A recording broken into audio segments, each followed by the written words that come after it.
Berbuat baik dalam hadis begitu. Kalau kalian berbuat baik kepada dzurriyyah Nabi Muhammad SAW, kata Rasulullah, kalau kalian berbuat baik pada dzurriyyahku, pada turunanku, dan orang tadi, si dzurriyyah tadi belum bisa membalas kebaikannya, aku yang akan membalasnya. Nah, jadi jangan cuek ya. Kalau urusan seperti ini, keadaan umat Islam seperti ini, habaib didolimi begini, kemudian kita diam aja, kita sholat, zikir sendiri, tanpa doa, tanpa peduli, tanpa bersuara, yang masih ada suaranya, itu nanti bermasalah dengan Rasulullah SAW. Ya, jadi kita akan punya masalah dengan Rasulullah SAW. Ya, hati-hati ini ya. Ada seorang diceritakan nih dalam kitab seorang Yahudi, ya, seorang Sayyid, dia datang di Samarkand. Dia masuk ke satu tempat, orang tadi dalam keadaan miskin.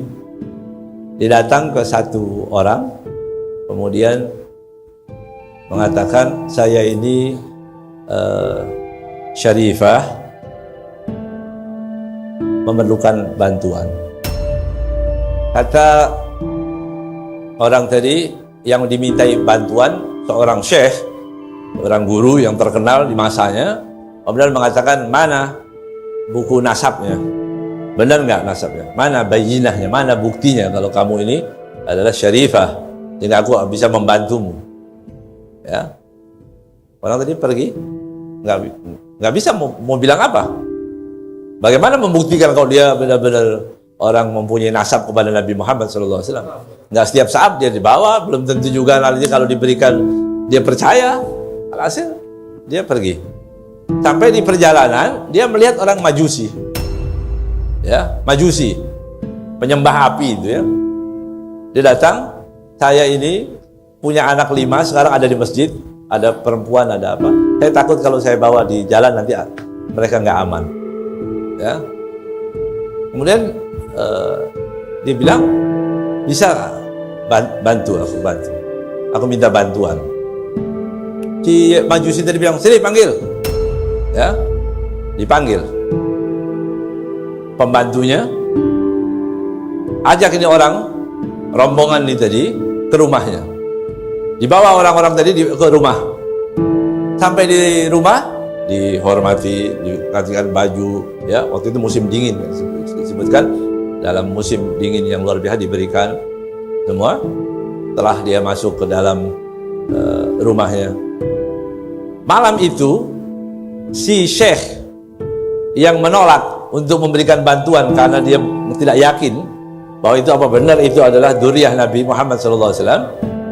Dia bermimpi, mimpi datang hari kiamat, ya. Kemudian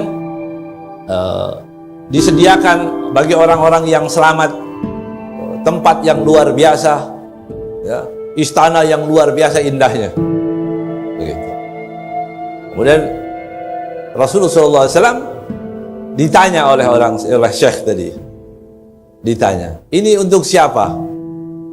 Oh, itu untuk orang yang bertauhid, untuk orang-orang Muslim, orang yang baik.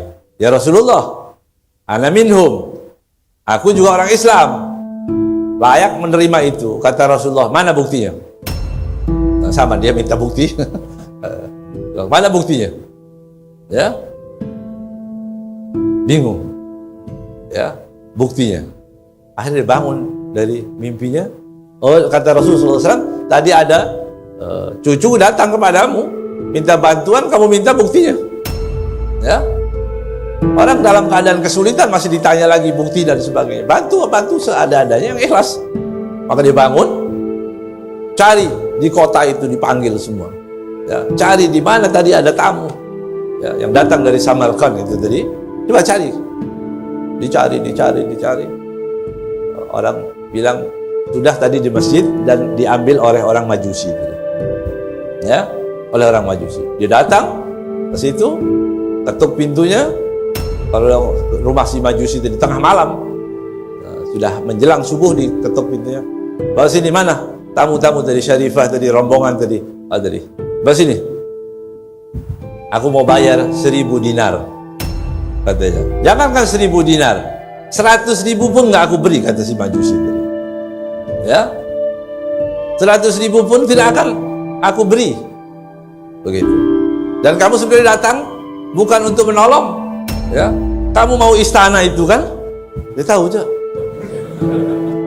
Ya, Majusi tadi bilang, kamu nggak minta mau menolong, kamu cuma mau tahu. Gitu.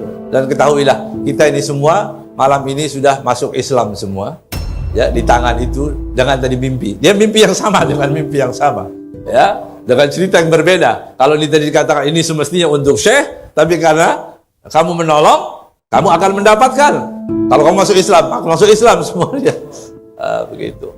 Ya, mudah-mudahan Allah jadikan kita orang-orang yang punya kecintaan, ya, kepada para ulama, ya, kepada para habaib, khususnya para dai, siapapun, ya, kita wajib protes, ya, kepada hal-hal orang yang menghina Nabi Muhammad, menghina agama Nabi Muhammad SAW. Ini sekali lagi bukan urusan politik, ya, ini urusan agama. Itu si kecoa udah ketangkap, ya, ada kecoa namanya,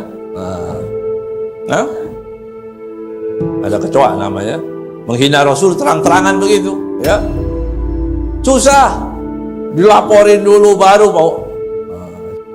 Kalau menghina Nabi Muhammad SAW, ya, semua Nabi nggak seperti Nabi Muhammad SAW. Ya, semua orang yang penting di dunia ini tidak ada sepenting Nabi Muhammad SAW. Ya, mereka hanya berfungsi waktu di dunia, di akhirat nggak berfungsi lagi itu. Ya, jangan ngurus kita, ngurus dosanya aja kerepotan nanti. Ya, jadi sekali lagi hati-hati, jangan kita cuek dalam hal seperti ini. Ya, nah, mudah-mudahan orang-orang yang semacam itu, insya Allah bisa diberi pelajaran yang baik, ya, diberi pelajaran sampai kapok. Nanti terus bermunculan, ya. Nggak berhenti orang menghina Nabi Muhammad SAW. Ya, karena hukumannya ringan. Nanti dihukum berapa tahun? Ya, 4 tahun. Potong ini, potong itu, potong ulang tahun dia, ulang tahun bapaknya, ulang tahun RT, ulang tahun RW, ya. 5 bulan keluar, ya.